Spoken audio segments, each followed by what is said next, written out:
statement, Joey, but you put this on the radar on Wednesday night. You said you had some question marks over the Giants midfield in particular. Yeah, I said it was a giant vulnerability with the way that they are getting beaten around the contest through the midfield zone, and it's gone from being a vulnerability to, I think that's a midfield myth. I don't think this Giants midfield is, well, it's not a good midfield.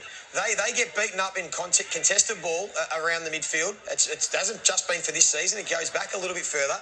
They're so reliant on their defenders to be able to defend for them and generate their offence when they can bounce. And we'll take a look at some numbers in a moment, but they were minus 21 contested possessions between the arcs. Now, I know the Bulldogs were good, and they can play like this, and they've been slick, and minus 17. But that's not a premiership team. If the Giants are being considered for a premiership contender, you can't have those numbers, and it's for the season rank. You can see them there. They're bottom 4 for the season in between the arcs. And it's now starting to show that the Peatling and Cumming and Perryman outs and moving on have left them thin in there, because Toby Bedford is a below average midfielder, and I know he plays a bit of a role. Josh Kelly's not going well. Finn Callaghan, after that electric start of the opening season, he was okay on the week. He was, but in between he's only been okay. One big game, round 1. Yeah, he's been okay. And Tom Green, above average, accumulator, tough. He's their best inside player, but he's got vulnerabilities as well as a midfielder. So I'm wondering whether it's time to try and now rip the cord and get Toby Green back into the midfield. A bit like what Sydney did with Isaac Heaney last year. Can Toby Green go in there and help correct the contest and clearance numbers? Because he's a star.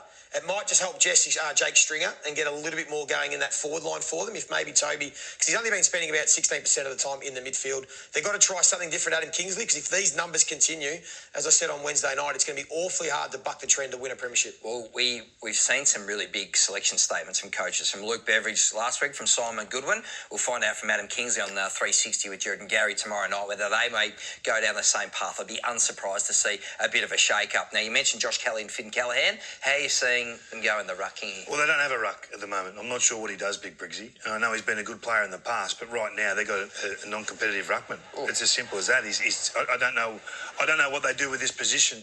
If they were serious about this position, they'd throw Cadman in there and say, mate, you go and get competitive. The old Robert Walsh theory.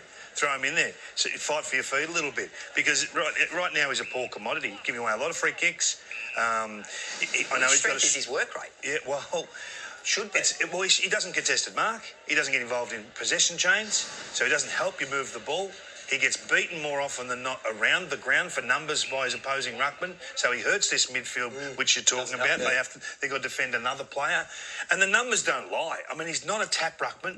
He doesn't give first possession at all to his troops. He doesn't get involved in scoring chains. So I just think this has got to a point where they're better off saying, you know what, we're going to go with Riccardi and Cadman. And they're too tall forward of the ball anyway. Jack Rewalt spoke about that last night, and I tend to agree with him.